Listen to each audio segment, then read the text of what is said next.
All right, happy Monday, class. Today we are back from spring break, so back to our novel study for The Lightning Thief.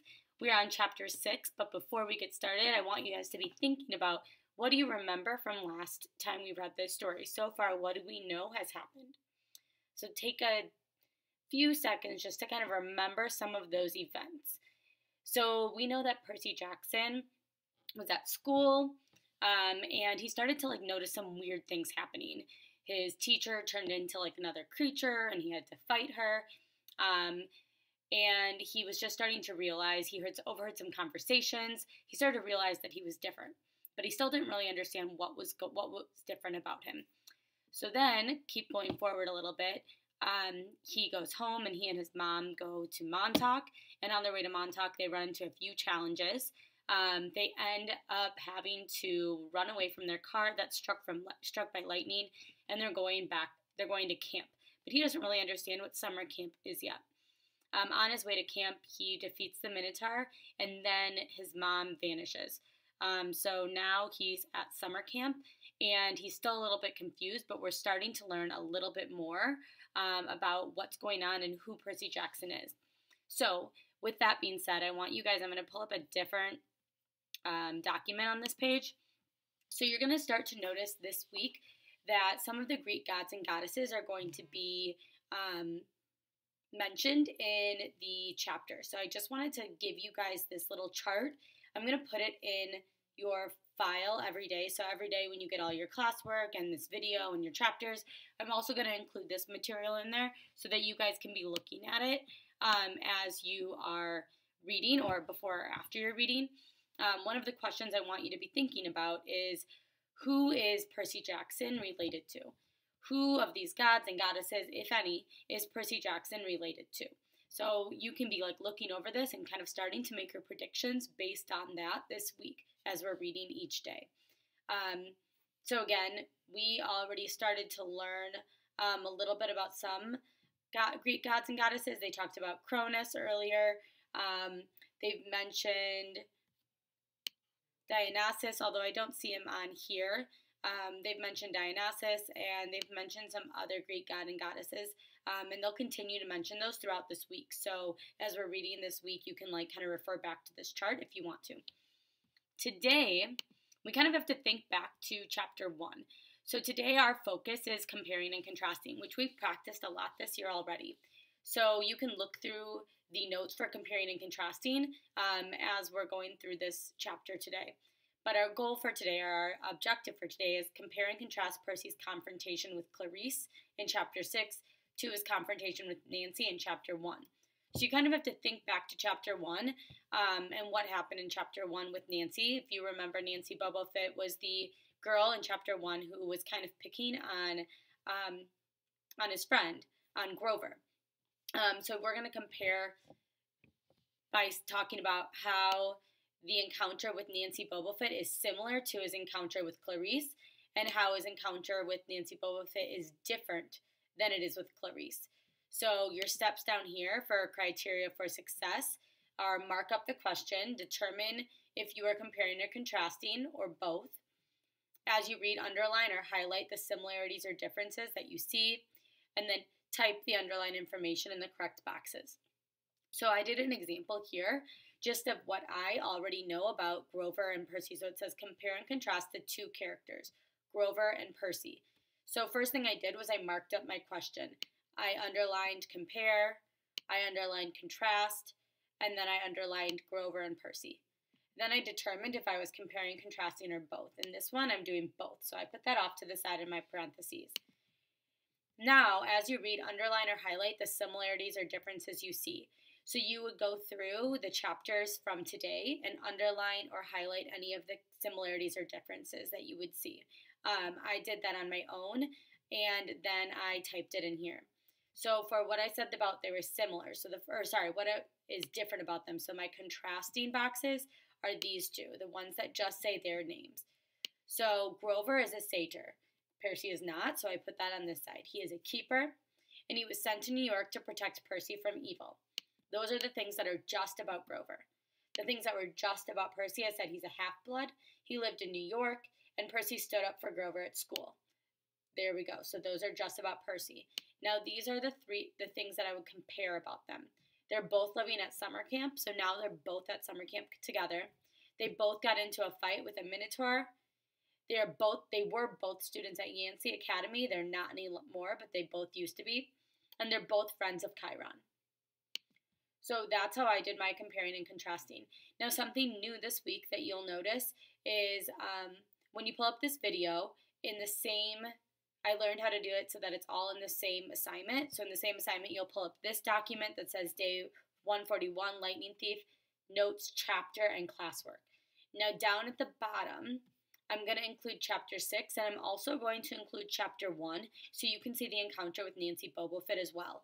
So instead of it being in a separate document like it used to be, like I just clicked over to one, it's going to just stay in this same document. So as you scroll down, you'll see Chapter 6, and I'll also add Chapter 1 to this. Down after Chapter 6, I'll put Chapter 1 at the very bottom of here so you can see Chapter 1 as well.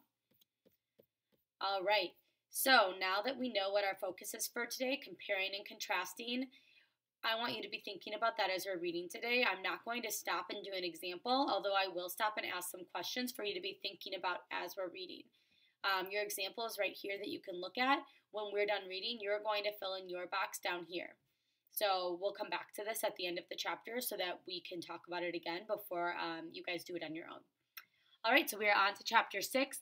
The big overarching thing I want you to be asking yourself this week is I want you to be thinking about, who do you think Percy's father is? Because we know that that is something that we're going to be trying to figure out as a class. So let's start Chapter 6. Chapter 6. I become supreme lord of the bathroom. Once I got over the fact that my Latin teacher was a horse, we had a nice tour, though I was careful not to walk behind him. I'd done Pooper Scooper Patrol in Macy's Thanksgiving Day Parade a few times, and I'm sorry, I did not trust Chiron's back end the way I trusted his front. We passed the volleyball pit.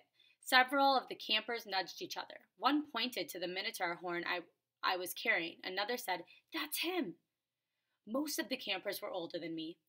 Their satyr friends were bigger than Grover, all of them trotting around in orange Camp Half-Blood t-shirts with nothing else to cover their bare, shaggy hindquarters. I wasn't normally shy, but the way they stared at me made me uncomfortable. I felt like they were expecting me to do a flip or something. I looked back at the farmhouse. It was a lot bigger than I'd realized. 4 stories tall, sky blue with white trim like an upscale seaside resort. I was checking out the Brass Eagle weather vane on top when something caught my eye. A shadow in the uppermost window of the attic gable. Something had moved the curtain, just for a second, and I got the distinct impression that I was being watched. "What's up there?" I asked Chiron. He looked where I was pointing and his smile faded. "Just the attic." "Somebody lives there?" "No," he said with finality. "Not a single living thing." I got the feeling he was being truthful, but that I was also sure something had moved that curtain.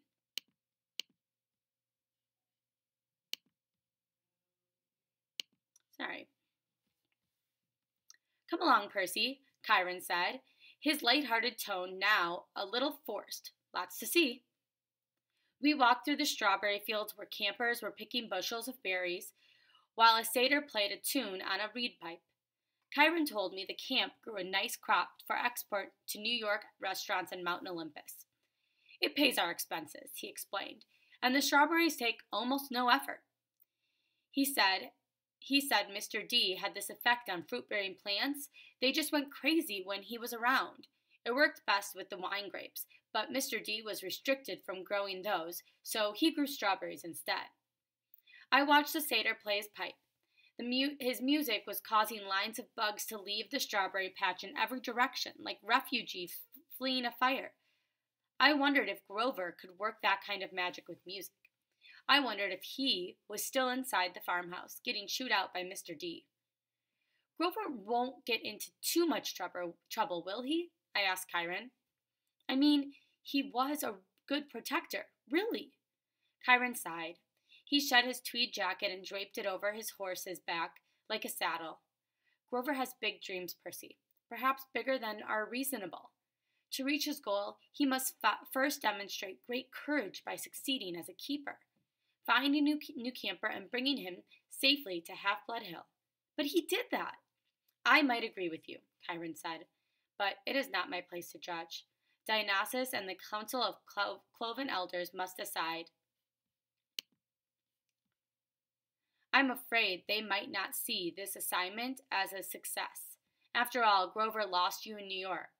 Then there's the unfortunate, fate of your mother, and the fact that Grover was conscious when you dragged him over the property line, was unconscious when you dragged him over the property line.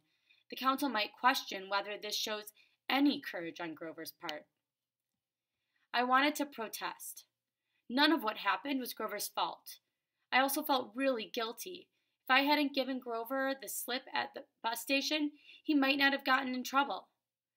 He'll get a second chance, won't he? Chiron winced. I'm afraid that was Grover's second chance, Percy. The council was not anxious to give him another either after what happened the first time, 5 years ago. Olympus knows I advised him to wait longer before trying again. He's still so small for his age. How old is he? Oh, 28. What?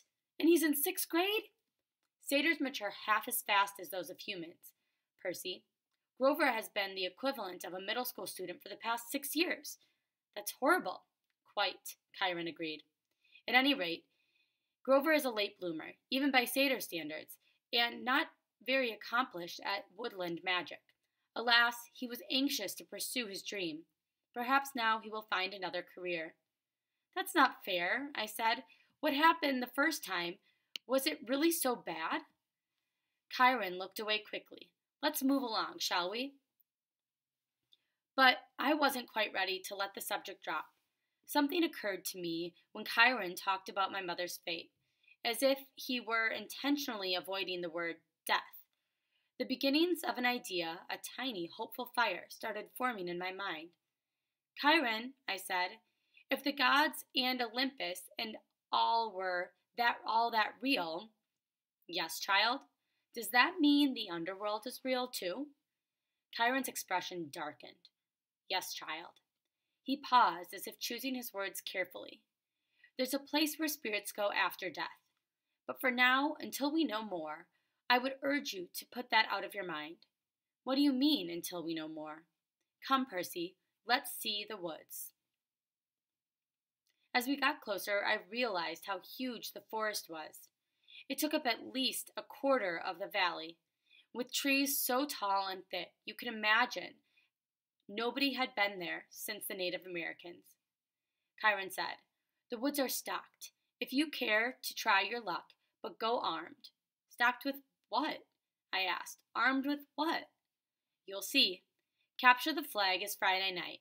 Do you have your own sword and shield? My own... No, Chiron said. I don't suppose you do.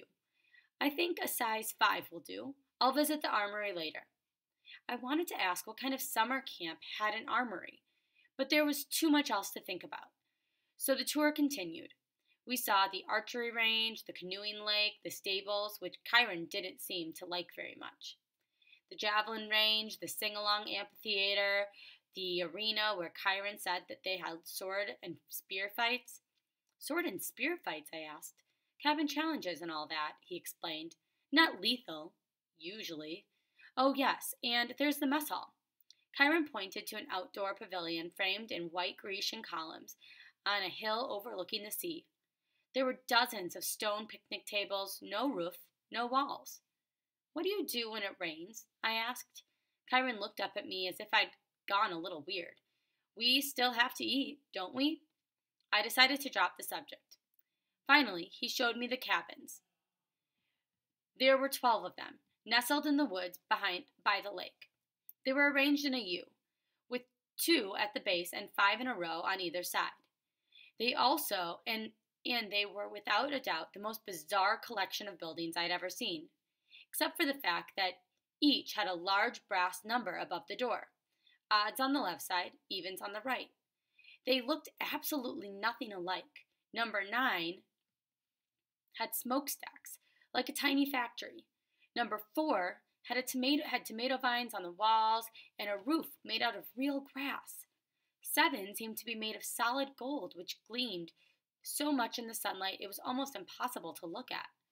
They all faced a common area about the size of a soccer field, dotted with Greek statues, fountains, flower beds, and a couple of basketball hoops, which were more my speed. In the center of the field was a huge stone lined fire pit. Even though it was a warm afternoon, the hearth smoldered. A girl about 9 years old was tending to the flames, poking the coals with a stick. The pair of cabins at the head of the field, numbered 1 and 2, looked like his and hers mausoleums, big white marble boxes with heavy columns in front. Cabin 1 was the biggest and bulkiest of the 12. Its polished bronze doors shimmered like a hologram, so that from the different angles lightning bolts seemed to streak across them. Cabin 2 was more graceful, somehow. The slimmer columns garlanded with pomegranates and flowers. The walls were carved with images of peacocks. Zeus and Hera, I guessed. Correct, Chiron said. Their cabins looked empty. Several of the cabins are. That's true. No one stays in 1 or 2. Okay, so each cabin had a different god, like a mascot. 12 cabins for the 12 Olympians. But why would some be empty? I stopped in front of the first cabin, on the left, cabin 3. It wasn't high and mighty like cabin 1, but long and low and solid. The outer walls were of rough gray stone, studded with pieces of seashell and coral, as if the slabs had been honed straight from the bottom of the ocean floor. I peeked inside the open doorway, and Chiron said, "Oh, I wouldn't do that." Before he could pull me back, I caught the salty scent of the interior, like the wind on the shore of Montauk. The interior walls glowed like an abalone. There were 6 empty bunks with silk sheets turned down, but there was no sign anyone ever slept there. The place felt sad and lonely. I was glad when Chiron put his hand on my shoulder and said, "Come along, Percy." Most of the other cabins were crowded with campers. Number 5 was bright red, a real nasty paint job, as if the color had been splashed on with buckets and fists. The roof was lined with barbed wire, a stuffed wild boar's head hung over the doorway, and its eyes seemed to follow me. Inside, I could see a bunch of mean-looking kids, both girls and boys, arm wrestling and arguing with each other while rock music blared. The loudest was a girl, maybe 13 or 14. She wore a size XXL Camp Half-Blood t-shirt under a camouflage jacket. She zeroed in on me and gave me an evil sneer. She reminded me of Nancy Bobofit, though the camper girl was much bigger and tougher looking, and her hair was long and stringy, and brown instead of red. Pause there. So that's our first example of the comparing and contrasting between Nancy Bobofit and Clarice. So you're going to learn that Nancy Bobofit and Clarice, that's who he's talking about here when he says she reminded me of Nancy Bobofit. That's going to be our character Clarice that you're going to be comparing and contrasting later in the story. Now, before we move on, I also want to point out something that was set up here. So it said each of the cabins were named after the gods and goddesses. And then he kind of started to explain some of the gods and goddesses when he was going through the cabins. So he started noticing that one of the cabins kind of looked like the sea. He also noticed that some of the cabins looked like maybe there were animals there and stuff like that. So you might be able to start to notice like the goddess of hunting or the god of the sea. I think he said there was one with like a lightning, so that could be maybe the god of gods, things like that. So you'll start noticing that. Or the god of war could have been in there, the god of fire. So I want you to start kind of making those connections between what they're talking about and this Greek god and goddesses chart. All right, we're going to go back to chapter 6. I still want you to be thinking about the comparing and contrasting between Clarice and Nancy Bobofit. So the question here then is, why does this new camper remind him of Nancy Bobofit? So be thinking about that.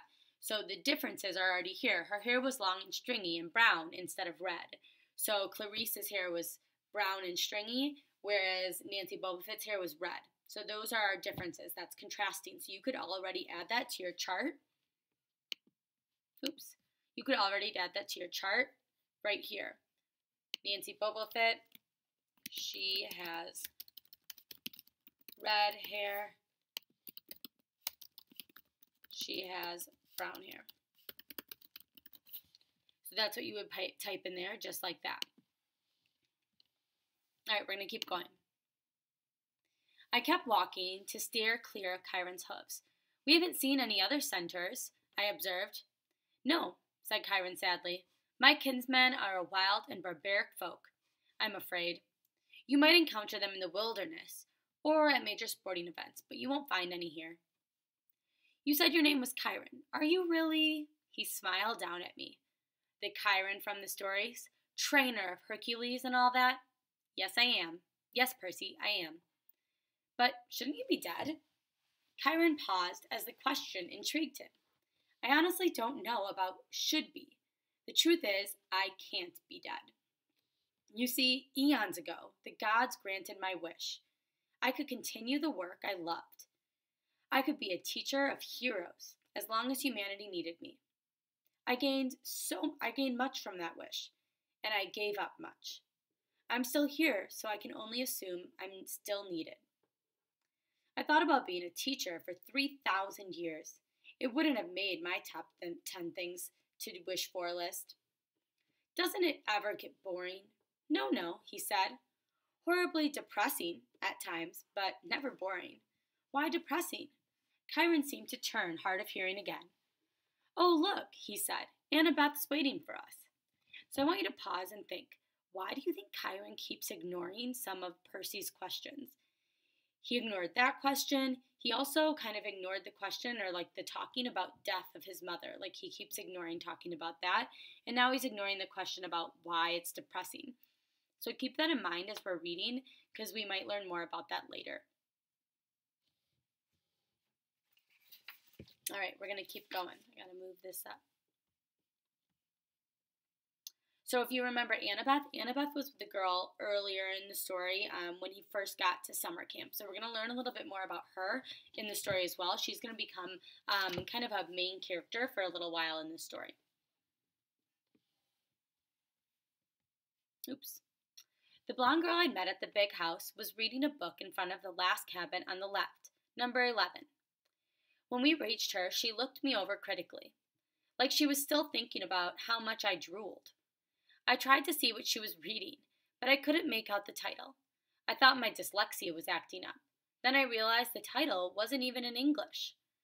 The letters looked Greek to me. I mean, literally Greek. There were pictures of temples and statues and different kinds of columns, like those in architecture book. Annabeth, Chiron said, I have master's archery class at noon. Would you take Percy from here? Yes, sir. Cabin 11, Chiron told me, gesturing toward the doorway. Make yourself at home. Out of all of the cabins, 11 looked the most like a regular old summer camp cabin, with the emphasis on old. The threshold was worn down, the brown paint peeling. Over the doorway was one of those doctor symbols, a winged pole with 2 snakes wrapped around it. What did they call it? A caduceus? Inside, it was packed with people, boys and girls, way more than the number of bunks. Sleeping bags were spread all over the floor. It looked like a gym where the Red Cross had set up an evacuation center. Chiron didn't go in. The door was too low for him. But when the campers saw him, they all stood and bowed respectfully. Well then, Chiron said, good luck, Percy. I'll see you at dinner. He galloped away toward the archery range. I stood in the doorway, looking at the kids. They weren't bowing anymore. They were staring at me, sizing me up. I knew this routine. I'd gone through it at enough schools. Well, Annabeth prompted, go on. So naturally, I tripped coming in the door and made a total fool of myself. There were some snickers from campers, but none of them said anything. Annabeth announced, Percy Jackson, meet Cabin 11. Regular or undetermined? Somebody asked. I didn't know what to say, but Annabeth said, undetermined. Everybody groaned. A guy who was a little older than the rest came forward. Now, campers, that's not what we're here for. Welcome, Percy. You can have the spot on the floor, right over there. The guy was about 19, and he looked pretty cool. He was tall and muscular with short cropped sandy hair and a friendly smile. He wore an orange tank top, cut off sandals, and a leather necklace with 5 different colored clay beads. The only thing unsettling about his appearance was the thick white scar that ran just beneath his eye to his jaw, like an old knife slash. "This is Luke," Annabeth said. Her voice sounded different somehow. I glanced over and could have sworn she was blushing. She saw me looking, and her expression hardened again. "He's your counselor for now." "For now?" I asked. "You're undetermined," Luke explained patiently. "They don't know what cabin to put you in, so you're here. Cabin 11 takes all the newcomers, all visitors. Naturally, we would. Hermes, our patron, is the god of travelers." I looked at the tiny section of the floor they'd given me. I had nothing to put there to mark as my own. No luggage, no clothes, no sleeping bag, just the Minotaur's horn. I thought about setting that down, but then I remembered that Hermes was also the god of thieves. So, pause here for a second. That's one of the people that you want to be thinking about. So we have Hermes. Here he is. He's the god of travelers, and he's the god of thieves. Let's see if he's on our chart. Here he is. So here it also says he's the messenger god. So he has a lot of different things that are used to describe him. He's also the god of thieves and the god of travelers. So all of the kids start in that one if they're undetermined. So basically, we're going to learn what undetermined means, but it means they don't know what cabin he fits in. And we're going to figure out how they can decide that. So let's keep going. I looked around at the campers' faces. Some sullen and suspicious, some grinning stupidly, some eyeing me as if they were waiting for a chance to pick my pockets. "How long will I be here?" I asked. "Good question," Luke said. "Until you're determined." "How long will that take?" The campers all laughed. "Come on," Annabeth told me. "I'll show you the volleyball court." "I've already seen it. Come on." She grabbed my wrist and dragged me outside.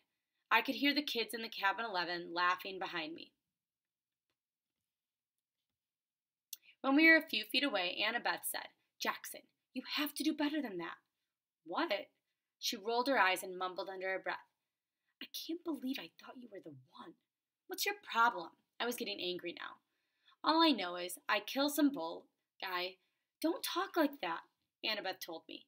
"You know how many kids at this camp wish they had your chance to get killed, to fight the Minotaur. What do you think we train for?" I shook my head. "Look, if the thing I fought really was the Minotaur, the same one in the stories, yes. Then there's only one, yes. And he died like a gajillion years ago, right? Theseus killed him in the labyrinth, so monsters don't die, Percy. They can be killed, but they don't die." "Oh, thanks, that clears it up. They don't have souls like you and me.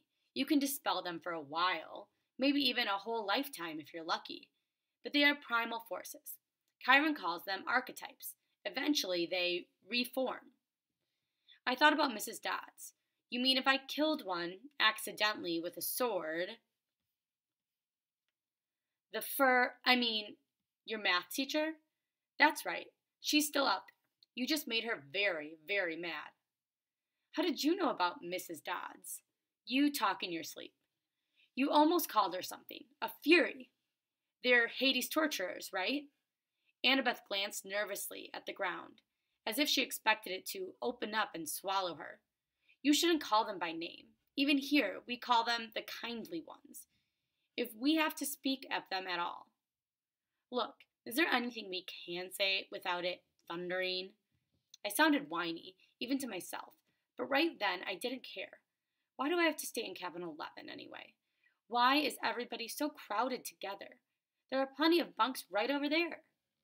I pointed to a few cabins, and Annabeth turned pale. "You don't just choose a cabin, Percy. It depends on who your parents are, or your parent." She stared at me, waiting for me to get it. "My mom is Sally Jackson," I said. "She works at the candy store in Grand Central Station. At least, she used to." "I'm sorry about your mom, Percy, but that's not what I mean. I'm talking about your other parent, your dad. He's dead. I never knew him. Annabeth sighed. Clearly, she'd had this conversation with other kids. Your father's not dead, Percy. How can you say that? You know him? No, of course not. Then how can you say, because I know. You wouldn't be here if you weren't one of us. You don't know anything about me. No, she raised an eyebrow. I bet you moved around from school to school. I bet you were kicked out of a lot of them. How? Diagnosed with dyslexia, probably ADHD too. I tried to swallow my embarrassment. What does that have to do with anything? Taken together, it's almost a sure sign. The letters float off the page when you read, right? That's because your mind is hardwired for ancient Greek. And the ADHD? You're impulsive. You can't sit still in the classroom? That's your battlefield reflexes. In a real fight, they keep you alive. As for the attention problems, that's because you see too much, Percy, not too little. Your senses are better than a regular mortal's, of course. Of course the math teachers want you to be medicated. Most of them are monsters. They don't want you to see them for what they are. You sound like you went through the same thing. Most of the kids here did. If you weren't like us, you couldn't have survived the Minotaur, much less the ambrosia and the nectar. Ambrosia and nectar. The food and drink we were giving you to make you better, that stuff would have killed a normal kid. It would have turned your blood to fire and your bones to sand, and you'd be dead. Face it, you're a half-blood. A half-blood? I was reeling with so many questions, I didn't know where to start. Then a husky voice yelled, Well, a newbie. I looked over. The big girl, pause here for 1 minute before we move on. We're going to stop at this line. So everything above it is what we're going to be talking about. So first thing, we now learn that Percy has a lot of similarities with Annabeth. So he and Annabeth, and probably a lot of the other campers, we can compare them.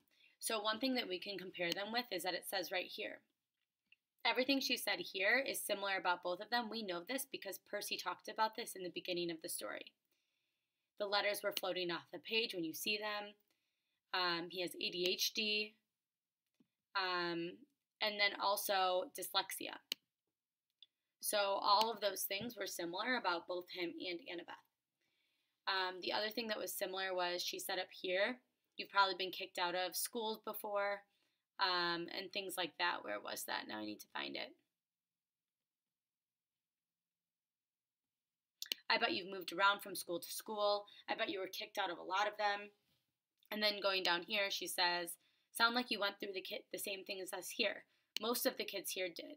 So that's showing us the similarities between the two of them. Now, that's not what our question is. We're not talking about Annabeth today. We're going to be talking about Clarice, who we're about to learn a little bit more about. I just wanted to pause and give you that example. The other thing I want you to be thinking about right now is this word half-blood. So we know now that his mom was a regular, normal person, a mortal, if you see that in the text. But his dad was somebody else, and we don't know who his dad was, but who his dad is will determine what cabin he is put in later. So that's why he's undetermined, because they don't know who his dad is yet. So we're about to get into our encounter with Clarice, so I want you to pay close attention here to the similarities and differences between this encounter with Clarice and the encounter that he had with Nancy Bobofit in chapter 1. So, starting right here. Then a husky voice yelled, Well, a newbie. I looked over. The girl with the ugly red cabin was sauntering towards us.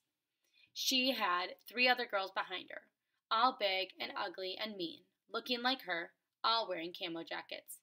Clarice, Annabeth sighed, why don't you go polish your spear or something?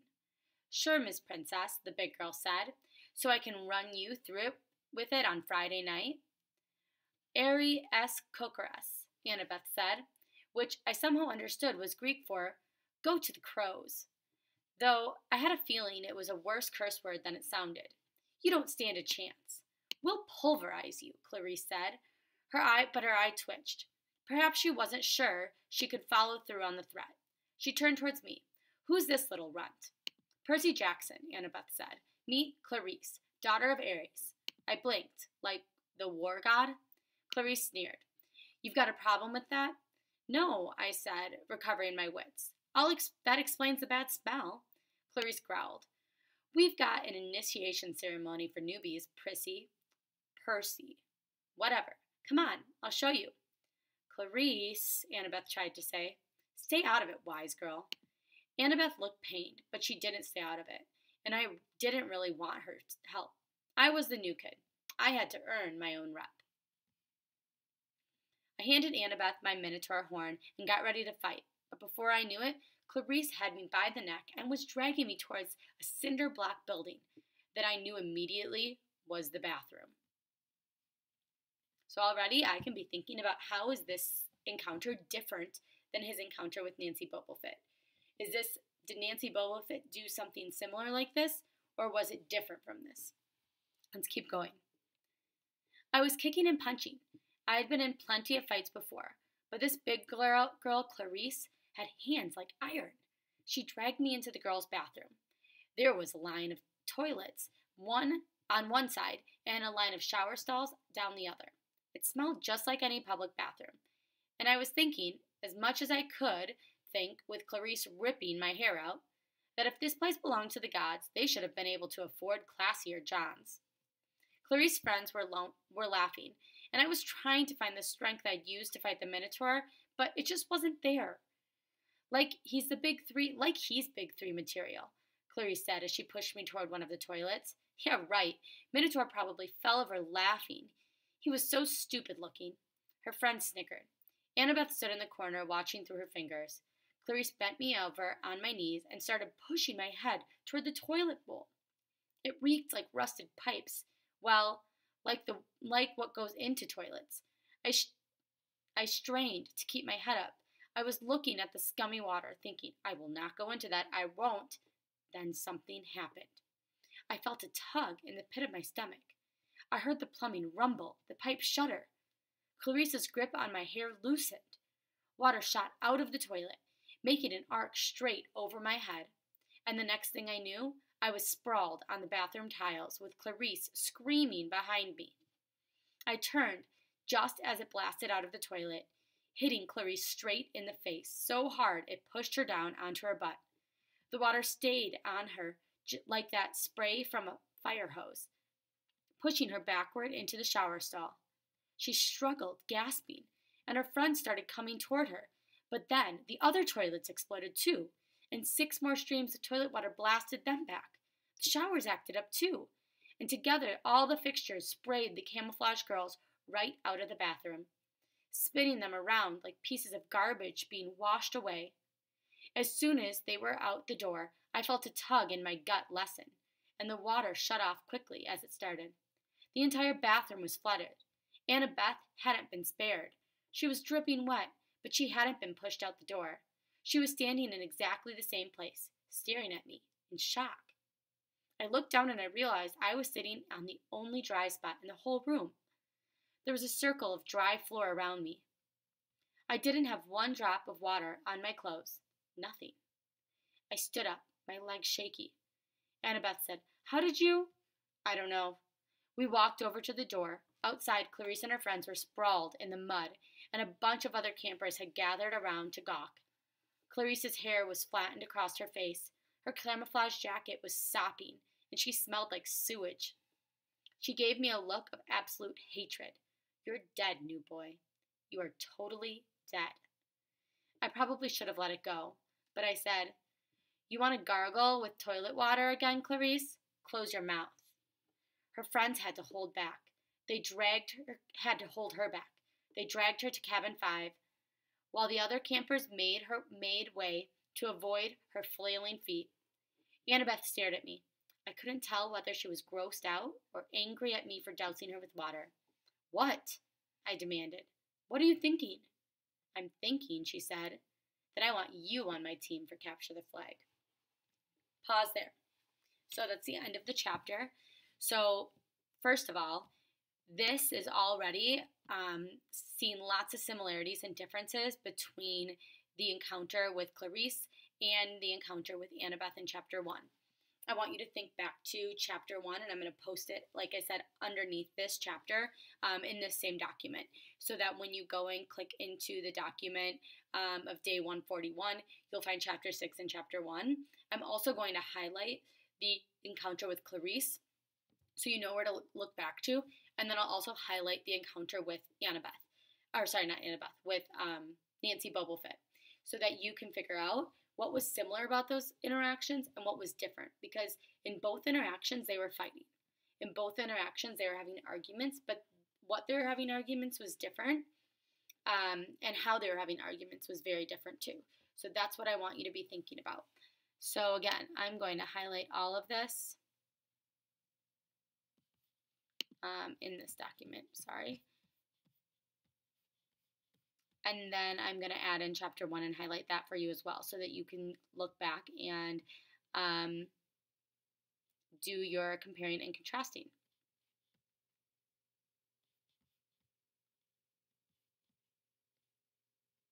Okay, I'll come back to that. Before, so when you get in this document, you'll see that it's highlighted. Before we go, I want you to go back up here and look at this page. So the directions are: use the compare and contrast chart to compare and contrast the interactions between Nancy Bobofit and Percy in chapter 1 and the interaction with Clarice and Percy in chapter 6. So again, you'll put what was similar in this middle box, and then you'll put what was different, contrast, in these two boxes. This is your assignment for tonight, so make sure you finish this when we are done. After that, if you have time, you should log into Lexia and see how many levels you can complete. All right, today was Dress for Success. I forgot to mention that, so that's why I have my blazer on and my dress. I hope you guys are also dressed for success.